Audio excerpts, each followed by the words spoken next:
नमस्कार शेतकरी बंधूंनो, आज आपण ॲग्रिशिया या कंपनीच्या या पॉन्टिक आपण या प्रोडक्टबद्दल बोलणार आहोत. आता जर का आपण याच्यामध्ये बघणार तर आपल्याला याच्यामध्ये दिसेल सीविट एक्झट्रॅक्ट फॉर्म्युलेशन आणि त्याच्यानंतर आपल्याला याच्यामध्ये एक लाईन बघायला मिळेल high performance potassium for critical crop stage.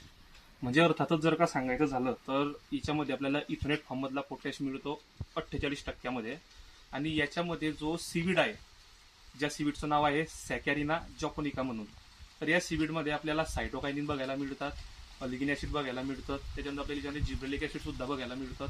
त्याच्यानंतर हा जो सीविड आहे या सीविडमध्ये बेनिटॉल, त्याच्यानंतर आपल्याला मॅनिटॉल आणि याच्यामध्ये आपण जर काय ह्या बॉटलमध्ये बघितलं तर आपल्याला याच्यामध्ये अजून एक बघायला मिळेल. याच्यामध्ये तुम्हाला मिळेल बघायला मेगा एलिमेंट्स 12%, मायक्रो एलिमेंट्स 1.8%, त्याच्यानंतर आपल्याला याच्याने मिनरल सुद्धा 8% बघायला मिळते आणि पॉलिफिनॉल सुद्धा याच्याने 7.3%. तर पॉलिफिनॉल म्हणजेच काय की जो एक असा कंटेन आहे की तो तुम्हाला झाडाला आपण आता म्हणतो थंडीचा स्ट्रेस येतो, थंडीचा ताणतणाव येतो, उन्हाळ्याचा ताणतणाव येतो, तर याच्यापासून तो वाचवण्याचं काम करतो. त्याच्यानंतर आपल्याला याच्यामध्ये सीविड मिळाल्यामुळे काय होतं की झाडाचा जो स्ट्रेस असतो तो स्ट्रेस तर त्या झाडाचा म्हणजे कंट्रोलमध्ये राहत असतो, परंतु झाडाची जी जर का आपण बघितली, आता जर का आपण झाडाची जर का पानांची संख्या बघितली तर तुम्ही पानांची संख्या बघू शकता आणि पान म्हणजे केवढे ग्रीनरी टाईपमध्ये टिकून आहे आपण हे सुद्धा आपण या ठिकाणी बघू शकता. आता काय झालं होतं, आपण या प्लॉटला ज्या वेळेस पॉन्टिप आधी सोडलेला आहे तर या प्लॉटची आधी हार्वेस्टिंग झालेली आहे. आता आपण काय केलं की नंतर याचे जे रिझल्ट आहे ते आपल्याला एवढे दीर्घकाळ बघायला मिळाले की या ठिकाणी जे एमओपी वापरलेलं होतं किंवा एसओपी वापरलेलं होतं, म्हणजे muriate of potash, sulphate of potash आणि त्याच्यानंतर आपण इथं इथोनेट पोटॅश वापरला, तर झालं काय की जो जमिनीमध्ये जो पोटॅश होता त्या पोटॅशचं जे अपटेकिंगचं काम होतं ते सुद्धा लाईम आणि फ्लोएम या दोघं पेशीमुळे एकदम व्यवस्थित चालू राहिलं.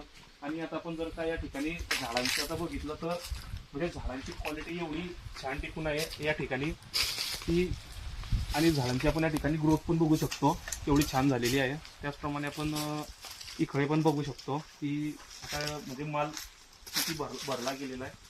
आणि या ठिकाणी थिकनेस जे आहे ना दादा, हे थिकनेस भरपूर महत्वाची आहे केळीची. सर्वात जर का चांगलं सांगायचं झालं तर म्हणजे याच्यामध्ये तुम्हाला थिकनेस एकदम जाड बघायला मिळते. म्हणजे पॉन्टिकमुळे होतं काय की तुमच्या केळीची जी थिकनेस असते ते जाड प्रमाणामध्ये होते. आणि तुम्हाला याच्यामध्ये अजून एक असं बघायला मिळतं की तुमच्या जे केळीची जी इकॉनॉमी असते रास, जर आपण आता त्याला असं संदर्भित आपण असं म्हटलं की हे 20 किंवा 21ची रास येऊ शकते किंवा 23 किंवा 24ची रास येऊ शकते, तर नक्कीच जे केळीची रास असते ते रास तुमची याच्यामध्ये तुम्हाला 15 ते 20% वाढून आपल्याला या ठिकाणी दिसते. म्हणजे आपण 24ची धरली तर ते 25 किंवा 26ची तरी ते केळीची रास या ठिकाणी येते. आता आपण ह्या ज्या प्लॉटला आपण या ठिकाणी पॉन्टिप दिलं तर याची हार्वेस्टिंग जी होती तर ते आम्हाला असं वाटलं की इथं फक्त केळीचा माल 60 ते 70 क्विंटल निघणार, पण आपण ते सोडल्याच्या नंतर या ठिकाणी आपल्याला 120 क्विंटलपर्यंत जो मालाचा रिपोर्ट होता तो आला. म्हणजे जे केळीचे व्यापारी होते त्यांनी अंदाज लावला की त्या ठिकाणी 60 ते 70% येईल, पण या ठिकाणी कमीत कमी 120 क्विंटलपर्यंत या ठिकाणी मालाच्या पूर्ण रिकव्हरी आली.